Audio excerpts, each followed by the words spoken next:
Hello, good morning. My name is Justina Arize, and this is my NURU 641 signature assignment, and the medication I choose to discuss is amitriptyline, otherwise known as Elevil. Elevil is a tricyclic antidepressant, which is TCA, with sedative effects.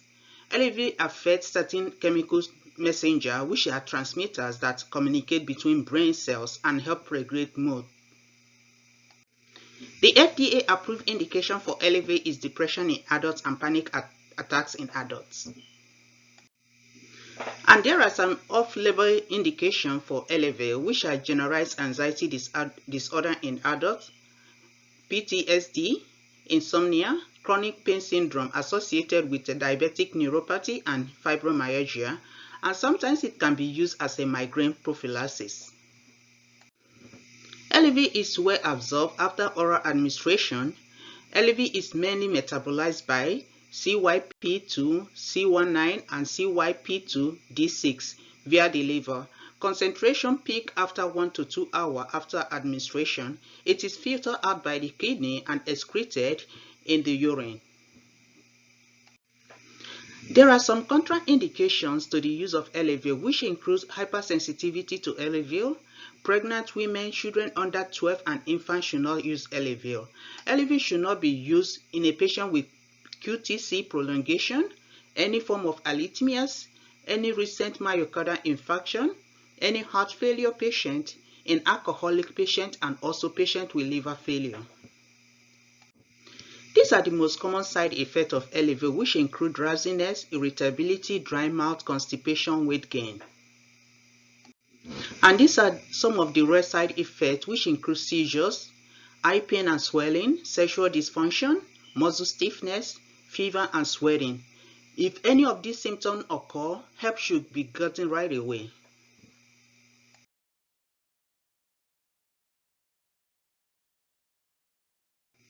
So this is my patient 1. This is Miss CV. She is 35 years old. She is a female heterosexual. She has been married for 10 years. She has 2 children and she is a stay-at-home mother. Miss CV came in with a complaint of depression and chronic pain. She is a 35-year-old African-American lady with 5 years history of chronic pain syndrome. She was diagnosed of fibromyalgia for the past 2 years. She said she has suffered from depression and insomnia related to her chronic pain. She stated that her symptoms has been significantly worse the past 2 weeks, and she has been having difficulty taking care of her 2 young children. Her past medical history include generalized anxiety disorder, hyperlipidemia, which was diagnosed last year. She had tried Wellbutrin, which is an SSIR, in the past for her depression, and she said she had a severe allergic reaction from Wellbutrin.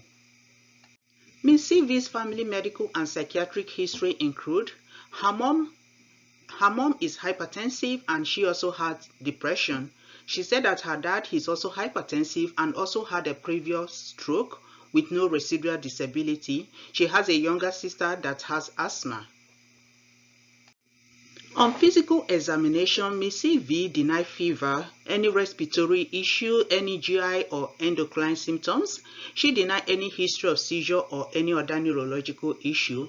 Objective-wise, she is okay, no abnormal finding on head to toe examination. She's just a little bit overweight.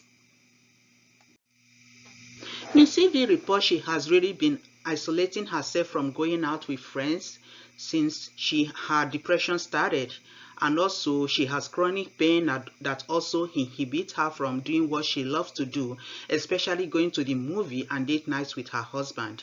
She loves to do interior decoration, but she has been unable to do so for the past 2 years. She also reported that she does not smoke, she does not drink or do any illicit drug. On her mental exam, Ms. CV is alert-oriented ×3. Her attention is appropriate for age. Her behavior is appropriate. Her psychomotor is appropriate. Her eye contact is appropriate. Her speech is fluent and with normal reading. She rates her mood 4/10, 10 which is the best. Her affect is flat. Her thought process is clear and goal-oriented. Her thought content mainly focus on symptoms. Her insight is good. Her judgment is good, and also her impulse is good.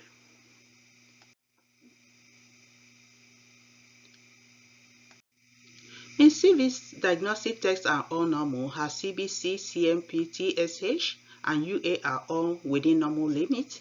Her pregnancy test is negative. Her toxicology screen is negative, and also her 12-lead EKG is normal sinus reading. The diagnoses for Ms. CV include major depressive disorder and chronic pain syndrome, and her differential diagnoses include generalized anxiety disorder, psychophysiological insomnia, and also social anxiety disorder. My treatment plan for Ms. CV is to start her on LAV 10 mg by mouth at night for symptoms of depression, chronic pain, and insomnia. I also recommended her to start therapy such as CBT. I provided her with education on the medication and also on her disease process.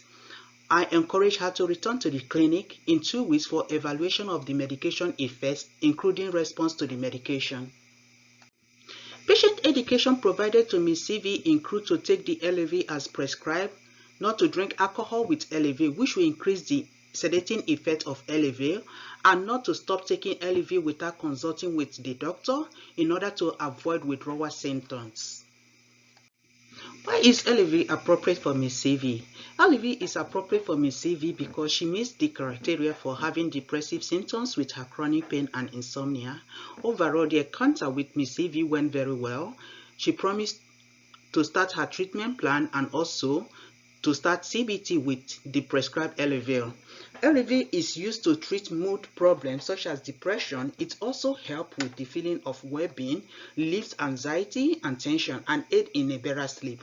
It also has an analgesic effect which helps in relieving pain. This is my patient 2. My patient 2 is Mr. PJ, 82-year-old male who is recently widowed. He's also heterosexual. His allergies are sulfur drug and tape. Mr. PJ's chief complaint and history include depression, frequent falls, excess alcohol use.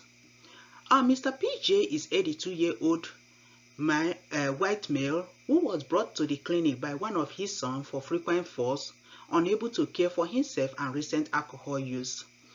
The son reported that Mr. PJ has been depressed after losing his wife of 50 years last year to COVID-19. Mr. PJ lives alone after the wife died, but his 3 sons frequently check on him. His past medical history include BPH, he's on Flomax, and also he has hypertension. Mr. PJ's past psychiatric history include general anxiety disorder, which he stated he goes for psychotherapy. He does not take any medication for it.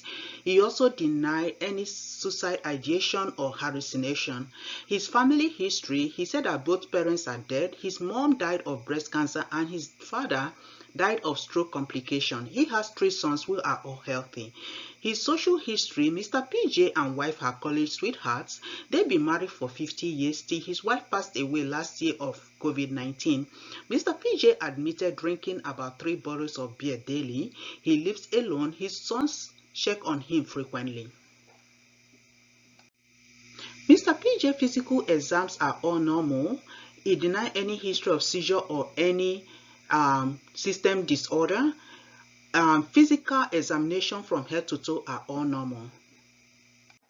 Mr. PJ mental exam include he's awake alert oriented times 3, but his attention and concentration are distracted. He is very cooperative. His psychomotor wise is appropriate. Eye contact is appropriate. His speech is spontaneous with a normal rhythm and fluency. His mood, he rated his mood 6/10, 10 which is the best. His affect is appropriate. His thought process are clear and goal directed. His thought content are mainly focused on his symptoms. His insight is good. His judgment is poor, but also he's impulsive. All the diagnostic tests for Mr. PJ came back normal except his alcohol level, which is 24. Mr. PJ's diagnosis include major depressive disorder, and his differential diagnosis include generalized anxiety disorder and also grief.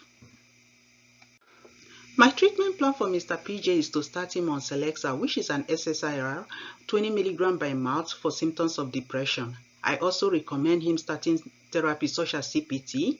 I also encourage him to stop alcohol, which could be contributing to his frequent fall. I encourage him to start utilizing positive coping skills such as walking for 30 minutes 3 to 4 times a week. Education on the medication and also on his disease process was provided for him and his son. I encourage him to come back to the clinic in 1 week for evaluation of the medication effect, including response. Why does LFV does not fit into Mr. PJ treatment plan? LFV does not fit into Mr. PJ treatment plan because of his history of frequent fall and alcohol use. One of the main side effects of LFV is drowsiness and fatigue.